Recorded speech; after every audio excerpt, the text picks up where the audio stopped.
ನಮಸ್ಕಾರ ಫ್ರೆಂಡ್, ನಮ್ಮ channel subscribe ಆಗಿ ಹಾಗೆ ಲೈಕ್ ಮಾಡಿ ಶೇರ್ ಮಾಡಿ ಫ್ರೆಂಡ್. 1,00,000 ಮುಖ್ಯಮಂತ್ರಿ ಬಹುಮಾಡಿ ಕಟ್ಟಡ 1 BHK ಫ್ಲ್ಯಾಟು ರಾಜೀವ್ ಗಾಂಧಿ ವಸತಿ ನಿಗಮದಿಂದ ತರ್ತಿರುವಂಥ ಫ್ಲ್ಯಾಟು ಫ್ರೆಂಡ್. ಬಿದ್ರಳ್ಳಿ ನಿಮಗೆ ವಿಡಿಯೋ ಏನು ತೋರಿಸ್ತಾ ಇದ್ದೀನಿ, ಬಿದ್ರಳ್ಳಿ ಬಗ್ಗೆ ನಾನು ಮಾಹಿತಿ ಕೊಡ್ತಾ ಇದ್ದೀನಿ ಫ್ರೆಂಡ್.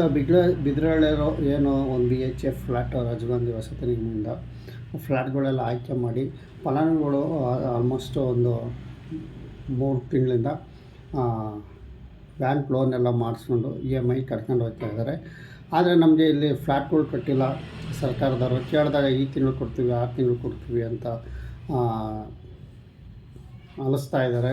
ನಾವು EMI ಕಟ್ಟೋಕ್ಕಲ್ಲ, ಈ ಕಡೆ ಈ ಮನೆಯೂ ಕೊಡ್ತಾಯಿಲ್ಲ. ನಮಗೆ 2.5 ಜಾಸ್ತಿ ಆಯ್ತಾಯಿದೆ. ಅಂದರೆ ಬ್ಯಾಂಕ್ ಈ ಕಡೆ ಬ್ಯಾಂಕ್ ಸಾಲ, ಈ ಕಡೆ ಬಾಡಿಗೆ ಮನೆ, ಎರಡೂ ಸಹ ನಾವು ಕಟ್ಟೋಕ್ಕೆ ತುಂಬ ತೊಂದರೆ ಆಯ್ತೈತೆ. ಆದಷ್ಟು ಬೇಗ ಕೆಲಸಗಳು ಪೂರ್ಣಗೊಳಿಸಿ ನಮಗೆ ಮನೆ ಕೊಡಿ ಅಂತ ರಾಜೀವ್ ಗಾಂಧಿ ವಸತಿ ನಿಗಮಕ್ಕೆ ಭೇಟಿ ಮಾಡಿ ಮನವಿ ಪತ್ರ ಕೊಟ್ಟು ಬಂದಿದ್ದಾರೆ ಫ್ರೆಂಡ್. ಆ ಮನವಿ ಪತ್ರದಲ್ಲಿ ಸಹ ತಿಳಿಸಿದ್ದಾರೆ ಸಂಪೂರ್ಣವಾಗಿ ಈ ಥರ EMI ಆಗಲ್ಲ. ನಮಗೆ ವಸತಿ ಸಚಿವ ಜಮೀರಮ್ಮ ಅವರು ಆದಷ್ಟು ನಮಗೆ ಕೊಡಬೇಕು. ಸರ್ಕಾರ ನಾವು ಬಡವರು 2 ಕಡೆ EMI ಕಟ್ಟೋಕ್ಕಾಗಲ್ಲ. ನಾವು ತುಂಬ ತೊಂದರೆ ಆಯ್ತಾಯಿದೆ ನಮಗೆ. ಈ ಕಡೆ ಬಾಡಿಗೆ ಮನೆ ಕಟ್ಟಬೇಕು, ಈ ಕಡೆ EMI ಕಟ್ಟಬೇಕು, ನಮ್ಮ ಮನೆ ಫ್ಯಾಮಿಲಿ ನಡೆಸ್ಕೋಬೇಕು. ಎಲ್ಲ ಇಲ್ಲಿ ನಾವು ಬಡವರೇ, ಶ್ರೀಮಂತರು ಯಾರೂ ಇಲ್ಲ. ಹಾಗಾಗಿ ನೀವು ಬ್ಯಾಂಕ್ ಲೋನ್ ತಗೊಂಡಾದ್ಮೇಲೆ ನಮಗೆ ಮನೆ ಹ್ಯಾಂಡ್ ಓವರ್ ಕೊಡಬೇಕು. ತುಂಬ ತೊಂದರೆ ಆಯ್ತೈತೆ ದಯವಿಟ್ಟು ಅಂತ ಎಲ್ಲ ಬಿದ್ರಳ್ಳಿಯರೆಲ್ಲ ಒಗ್ಗಟ್ಟಾಗಿ ಹೋಗಿ ಮನವಿ ಪತ್ರ ಕೊಟ್ಟು ರಿಕ್ವೆಸ್ಟ್ ಮಾಡಿ ಹೇಳು ಬಂದಿದ್ದಾರೆ. ನಾವು ಇದ್ರ ಬಗ್ಗೆ ನೀವೇನಾದ್ರು ಕೊಡಲಿಲ್ಲ ಅಂದರೆ ನಾವು ಮುಂದಿನ ಕ್ರಮ ನಾವು ವಸತಿ ಸಚಿವರು ಭೇಟಿ ಮಾಡ್ತೀವಿ ಅಂತಲೂ ಸಹ ತಿಳಿಸಿದ್ದಾರೆ ಫ್ರೆಂಡ್. ಆ ಫಲಾನುಭವಿಗಳು ಸಹ ಮಾತನಾಡಿದ್ದಾರೆ. ನೋಡಿ ಆ ಫಲಾನುಭವಿ ಏನು ಮಾತನಾಡಿದ್ದಾರೆ ಅನ್ನೋದು ನಿಮಗೆ ತಿಳಿಸ್ತೀನಿ. ಒಟ್ಟಿನಲ್ಲಿ ರಾಜೀವ್ ಗಾಂಧಿ ವಸತಿ ನಿಗಮದಲ್ಲಿ ಆದಷ್ಟು ಫ್ಲ್ಯಾಟ್ಗಳು ಕೊಡ್ರಿ ಅಂತ ಇಲ್ಲಿ ತಿಳಿಸಿದ್ದಾರೆ. ಈ ಜನವರಿಯಲ್ಲಿ ಕೊಡ್ತೀನಿ ಅಂತ ಹೇಳಿದ್ರು, ಇದು ಇನ್ನೂ ಸುದ್ದಿ ಆಗಿಲ್ಲ.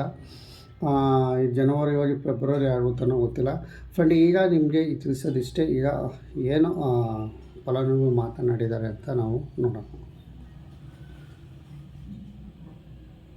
ಬಿದ್ರಳ್ಳಿಯ ಫಲಾನುಭವಿಗಳಿಗೆ ತಿಳಿಸೋದೇನೆಂದರೆ, ಮುತ್ತಪ್ಪ ಮಾಡೋ ನಮಸ್ಕಾರಗಳು.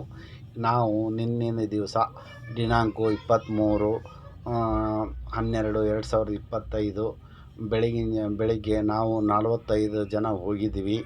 ಹೋಗಿಬಿಟ್ಟು ಮತ್ತು ಇಂಜಿನಿಯರ್ ನಮ್ಮ MD ಸಾಹೇಬ್ರ ಪರಶುರಾಮ್ ಗೌಡನ್ನ ಮೀಟ್ ಮಾಡ್ಬೇಕಂತ ಹೋಗಿದ್ವಿ. ಅವ್ರು ಸಿಗಲಿಲ್ಲ, ಬರ್ತಾರಂತ ಹೇಳಿದರು. 3 ಗಂಟೆಗೆ ಅಂತಂದು ವೇಟ್ ಮಾಡಿದ್ವಿ, ಯಾರೂ ಸಿಗಲಿಲ್ಲ. ಆನಂತರ ನಾವು 12 ಗಂಟೆ 1 ಗಂಟೆ ಮಟ್ಟ ಹೋದ್ವಿ. ಆನಂತರ ಜಾಫರ್ ಅವರು ಸಿಕ್ಕರು ಕೆಳಗಡೆ.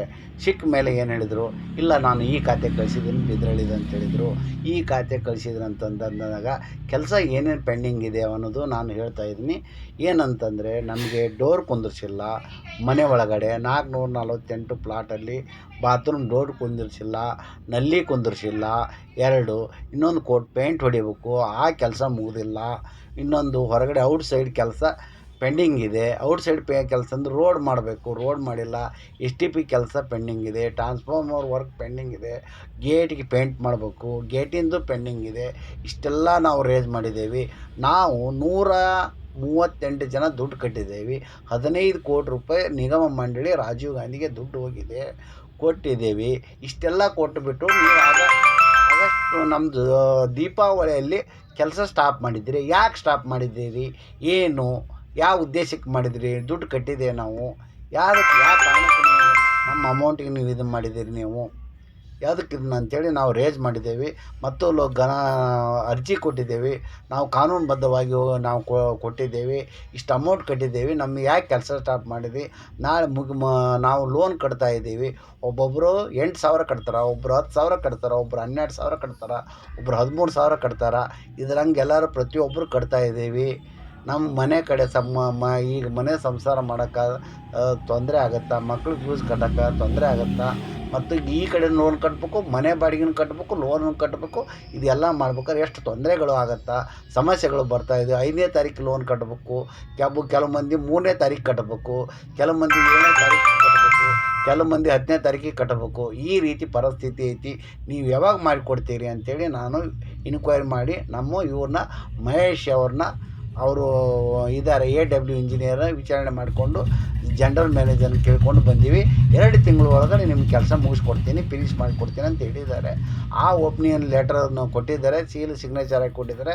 ಅವ್ರಿಗೊಂದು ಪ್ರತಿ ಕೊಟ್ಟಿದ್ದೀವಿ. ಜಾಫರ್ ಅವ್ರಿಗೊಂದು ಪ್ರತಿ ಕೊಟ್ಟಿದ್ದೀವಿ. ನಾವು ಒಂದು ಸಹಿ ಮಾಡಿಸಿ ಕೊಟ್ಟಿದ್ದೀವಿ. ಇವತ್ತು MD ಹತ್ರ ಹೋಗಿ ಆ ಲೆಟರ್ ತೊಗೊಂಡೋಗಿ MD ಹತ್ರ ಮುಂದೆ ಇಟ್ಕೊಂಡು ಬಿದ್ರಳ್ಳಿ ಅವ್ರು ಬಂದಿದ್ರು. ಈ ಥರ ತುಂಬ ಇದು ಮಾಡಿದರೆ ಕಾನೂನುಬದ್ಧವಾಗಿ ನಾವು ಹೋಗ್ತೀವಿ, ಹೋರಾಟ ಮಾಡ್ತೀವಿ ಅಂತ ಹೇಳಿದ್ದಾರೆ. ಕಾನೂನುಬದ್ಧವಾಗಿ ಅಂತಂದರೆ ರಾಜ್ಯ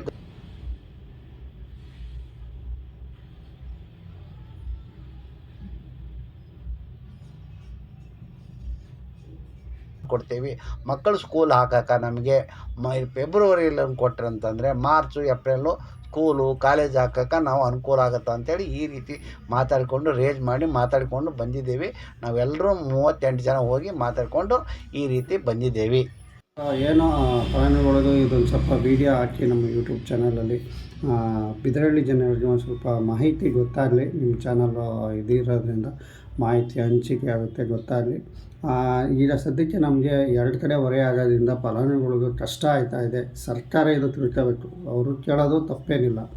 ಈಗ ಫ್ಲ್ಯಾಟ್ಗಳು ಕಂಪ್ಲೀಟಾಗಿ ಫಲಾನುಭವಿಗಳಿಗೆ ಲೋನ್ ಮಾಡಿಸ್ಕೊಂಡಾದ್ಮೇಲೆ ಫ್ಲ್ಯಾಟ್ ಇಮಿಡಿಯೇಟ್ಲಿ ಕೊಟ್ಟಂಗಿದೆ. ಅದು ತುಂಬ ಚೆನ್ನಾಗಿತ್ತು. ಇಲ್ಲಿ 80% ಅಷ್ಟು ಕೆಲಸ ನಡೀತಾ ಇರ್ತೈತೆ. ಲೋನ್ಗಳು ಮಾಡಿಸ್ಕೊಬಿಡ್ತಾರೆ. ಫ್ಲ್ಯಾಟ್ಗಳು ಕ್ಯಾನ್ಸಲ್ ಆಯ್ತವೆ ಅಂತಲೂ ಸಹ ತಿಳಿಸ್ತಾ ಇರ್ತಾರೆ. ಎದ್ರಕೊಂಡು ಇವರು ಬ್ಯಾಂಕ್ ಲೋನ್ ಮಾಡಿಸ್ಕೊಬಿಡ್ತಾರೆ. ಬಟ್ ಈತ ಫ್ಲ್ಯಾಟನ್ನು ಸರ್ಕಾರ ಬೇಗ ಕ್ಲಿಯರ್ ಮಾಡಿಕೊಡ್ತಾ ಇಲ್ಲ. ಈತ ಹೊರೆ ಆಯ್ತಾಯಿದೆ. ತುಂಬ ನಮಗೆ ಕಷ್ಟ ಇದೆ. ಈ ಕಡೆ ಮನೆ ಸಂಸಾರ ಕಟ್ಟಬೇಕು, ಮಕ್ಕಳು ವಿದ್ಯಾಭ್ಯಾಸ ನೋಡ್ಕೋಬೇಕು. ಬೆಂಗಳೂರಿನಲ್ಲಿ ಎಜುಕೇಷನ್ ಅನ್ನೋದು ಎಷ್ಟು ಕಷ್ಟ ಅನ್ನೋದು ಗೊತ್ತೇ ಇದೆ. ಪ್ರೈವೇಟಲ್ಲಿ ಹಾಕಿದ್ರೆ ಇತ್ತ ಮಕ್ಕಳು ಎಜುಕೇಷನ್ನು, ಸಂಸಾರ ನೋಡ್ಕೋಬೇಕು.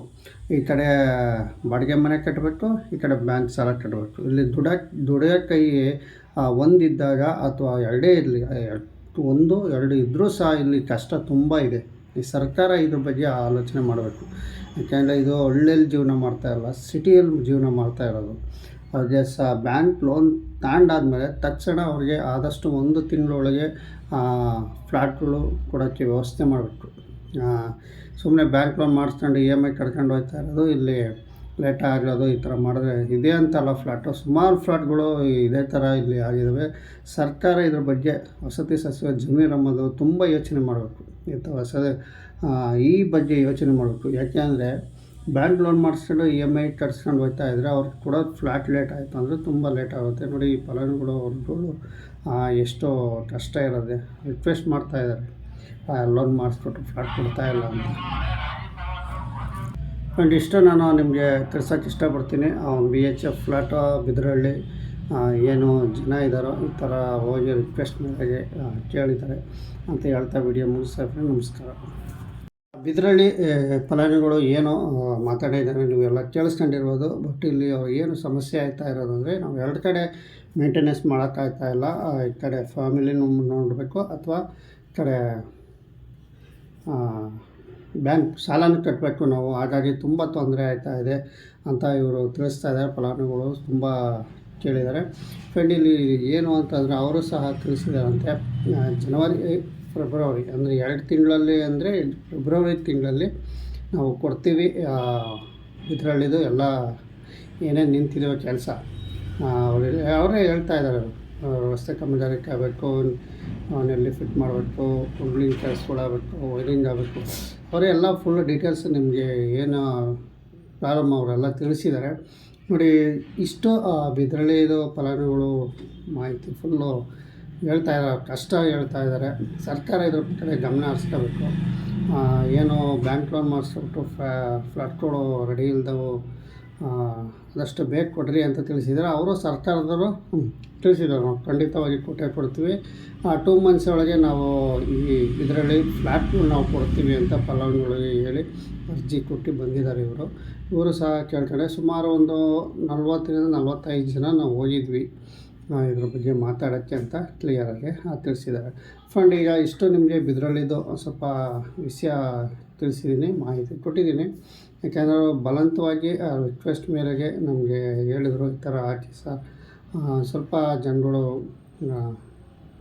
ಇದರಲ್ಲಿ ಜನಗಳಿಗೆ ಮಾಹಿತಿ ಗೊತ್ತಾಗಲಿ, ಯಾಕೆಂದ್ರೆ ನಿಮ್ಮ ಕಡೆ ಇನ್ನೊಂದು ಸ್ವಲ್ಪ ಮಾಹಿತಿ ಗೊತ್ತಾಗಲಿ, ಅವ್ರಿಗೆ ನಾವು ಹೋಗಿರೋದು ನಿಗಮಕ್ಕೆ ಹೋಗಿರೋದು ಮಾಹಿತಿ ಗೊತ್ತಾಗಲಿ. ಅವ್ರು ಏನು ತಿಳಿಸಿದ್ರು, ನಿಗಮದವ್ರು ಏನು ತಿಳಿಸಿದ್ರು, ನಾವೇನು ಕೇಳಿದ್ವು, ಇದ್ರ ಬಗ್ಗೆ ನಾನು ವಿವರಾಗಿ ಹೇಳಿದ್ದೀನಿ ಅಂತ ಹೇಳಿ ತಿಳಿಸಿದ್ದಾರೆ. ಫ್ರೆಂಡ್, ಇದು ಒತ್ತಾಯದ ಮೇರೆಗೆ ಈ ವಿಡಿಯೋ ನಾನು ಅಪ್ಲೋಡ್ ಮಾಡಿದ್ದೀನಿ ಅಂತ ಹೇಳ್ತಾ ವಿಡಿಯೋ ಮುಗಿಸ್ತಾ ಇದ್ದೀನಿ ಫ್ರೆಂಡ್. ನಮ್ಮ ಚಾನಲ್ ಸಬ್ಸ್ಕ್ರೈಬ್ ಆಗಿ, ಹಾಗೆ ಲೈಕ್ ಮಾಡಿ, ಇದೇ ಥರ ಶೇರ್ ಮಾಡಿ ಫ್ರೆಂಡ್ ಅಂತ ಹೇಳ್ತಾ ವಿಡಿಯೋ ಮುಗಿಸ್ತಾ ಇದ್ದೀನಿ ಫ್ರೆಂಡ್. ನಮಸ್ಕಾರ.